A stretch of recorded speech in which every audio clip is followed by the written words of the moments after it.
This afternoon, proof of an age-old principle that you can fool some of the people all of the time and all of the people some of the time, but you cannot. You cannot fool all of the people all of the time. Donald Trump, take notes, because right now the American people are mad at you. Call it a reckoning if you want, not just for Trump, but for those lawmakers who've hitched their wagons to the MAGA movement. Tomorrow will make it 7 months since Trump's second term began. I know it feels like 11 years. His report card, though, is so bad it's going to need a signature from a parent. Overall, according to Pew, his approval rating is in the dumps, with just 38% of all Americans on his side. That compares to 60% who disapprove of Donald Trump's performance as president. It's a near record low for him. On tariffs, which are the signature tool of his economic masterminding, he's 23 points underwater on tariffs. On foreign policy, amid the pomp and circumstance, amid a flurry of meetings with European leaders, Trump is 14 points underwater right now. And on his administration's handling of the Jeffrey Epstein controversy, largely ginned up by his own coalition and base of core supporters, Pew says just 25% of all Americans approve of how he's handling that. And it compares to 70% who do not approve of how Donald Trump is handling the Jeffrey Epstein files. Before you write any of that off as a small matter, go beyond the numbers. Look at what elected Republicans are hearing about the so-called Epstein files. This is from Wyoming. Wyoming is a state Donald Trump won by nearly 50 points a few months ago. I don't know if that vote's going to come up on the floor, but what a lot of people don't realize is that is for the courts to decide. So you're not going to give us an answer on it is for the courts to decide. Those files are sealed. It is for the courts to decide whether the files can be released. And they're declining it is a separation of powers issue. It is for the courts to decide. Grand jury transcripts aren't going to get released, right? I can't. There seems to be a lot of sentiment in the House, on the right and the left, to see what's in those Jeffrey Epstein files. Do you support the release of those files? I support. It's up to the courts to decide. It is up to the courts to decide. Thank you. It's up to the courts to decide. Yes, ma'am. Thank you.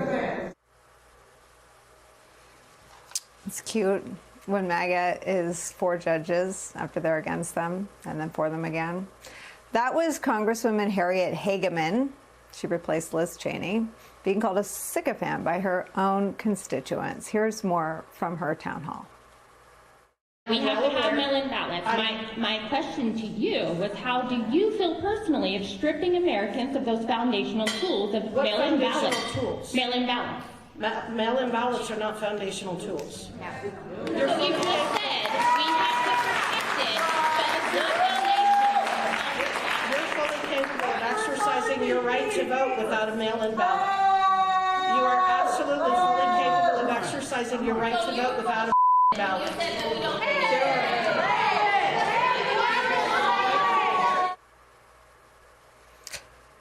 Again, Wyoming is a state Trump won by almost 50 points. It is hard to find a non-Republican person in Wyoming. And that's how her town hall went. And it's just the latest example of a Republican lawmaker being confronted by her constituents. It's certainly not an isolated incident, though, especially when voters turn on the TV and see stuff like this.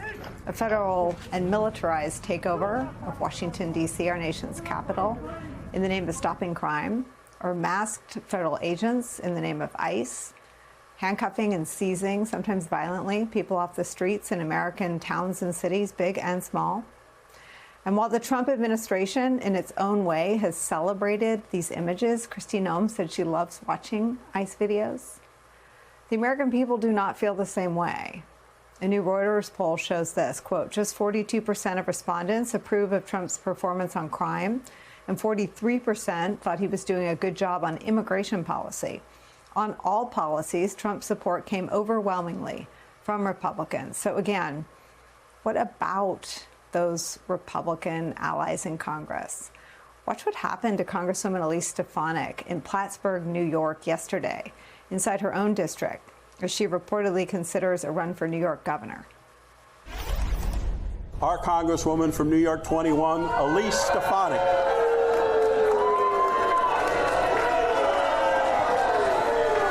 That's what it sounded like outside the government center building in Plattsburgh Monday. Stefanik stepped up to address the crowd twice.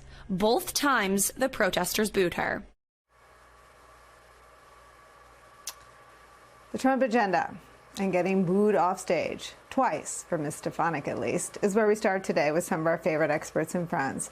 Puck News chief political columnist, MSNBC national affairs analyst John Heilemann is here. Also joining us, the host of the Fast Politics podcast, Vanity Fair special correspondent, MSNBC political analyst Molly Jong-Fast, fresh off a triumphant appearance on the Bill Maher program. And to round out our panel, host of the Bulwark podcast, MSNBC political analyst Tim Miller is here as well.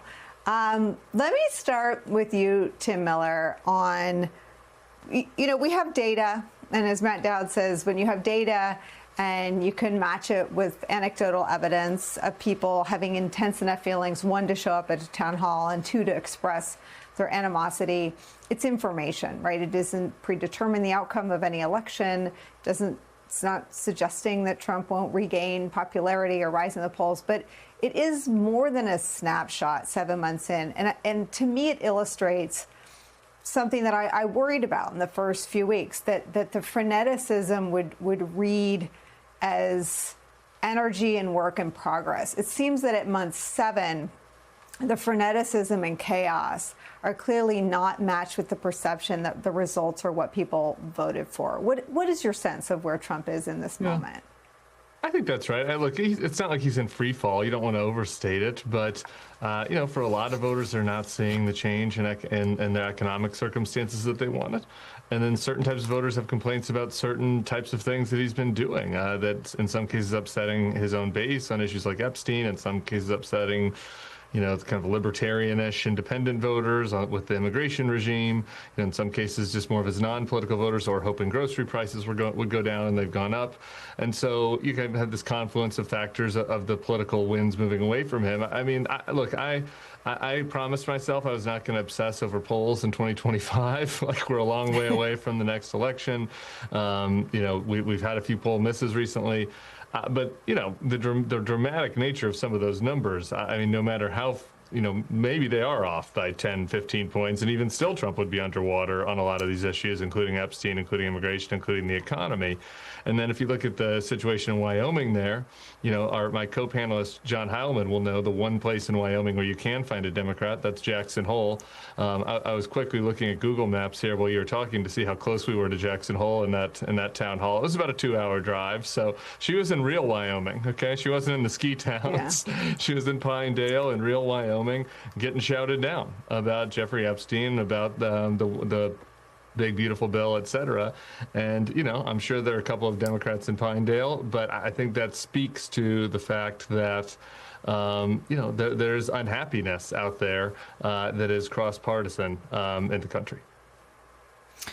It's interesting to me, John Heilemann, that some of the newest pieces of the Trump coalition seem to be his weakest. You've got, let me just read this. Reuters has Hispanic voter support showing, let me just read it. The latest poll showed Hispanics, a group that swung toward Trump in last year's election, have soured on the president. Some 32% approve of his performance in the White House, matching their lowest level of approval for Trump this year. And then the much ballyhooed manosphere, here's Joe Rogan on how he feels about how immigration's going. It was a visceral reaction that a lot of people had, the idea of people just showing up and pulling people out of schools and pulling people out of Home Depot and pulling people that were just hardworking people that maybe snuck over here because they didn't have a legal way to get over here. But since they've been here, they've been good people and they're a part of communities. And that's what freaks people out, because when people thought about ICE, they thought, great, we're going to get rid of the gang members. They didn't think, great, you're going to get rid of a landscaper. Your thoughts? Well, you're putting your finger on the most important thing, Nicole. I mean, and I'm just going to try to like connect a few of these dots. Tim just said that Trump is not in free fall. He's not in free fall. he's been underwater in terms of his net approval rating, approval, disapproval, since the middle of June. Okay, and it's been pretty constant. It bumps up and down a little bit, but he's been net negative underwater for 2 solid months. On all of the issues that he was strong on inflation and the economy, he was strong on coming into office, on inflation, the economy. That's the first place he went underwater on the issue. He went underwater on that issue in February. He went underwater on trade. He went underwater on trade in March. The only big issue that he didn't go underwater on for a long while was immigration. And in the middle of June, he went underwater on immigration. His immigration numbers did tank, in fact, in June. That number tanking is part of why that's the moment when he overall went underwater, because immigration was the strongest issue he had. And to point to the thing that you just mentioned, what are the groups that he suddenly has where the bottom has fallen out? The bottom has fallen out for him with a lot of Hispanic voters who were crucial to his victory in 2024. And a lot of Hispanic voters had the same attitude as Joe Rogan right there, which was they were, to the surprise of some on the left, they wanted to see the border closed. And they're perfectly fine with seeing criminal gang members, actual criminal gang members, actual people who are doing harm to anyone, anywhere. They're happy with seeing those people sent home. They are more upset than anyone about the notion of the ICE secret police rolling up in front of Home Depot, rolling up in front of Circuit City, rolling up in front of wherever, and basically tossing people in the back of cars and taking them away.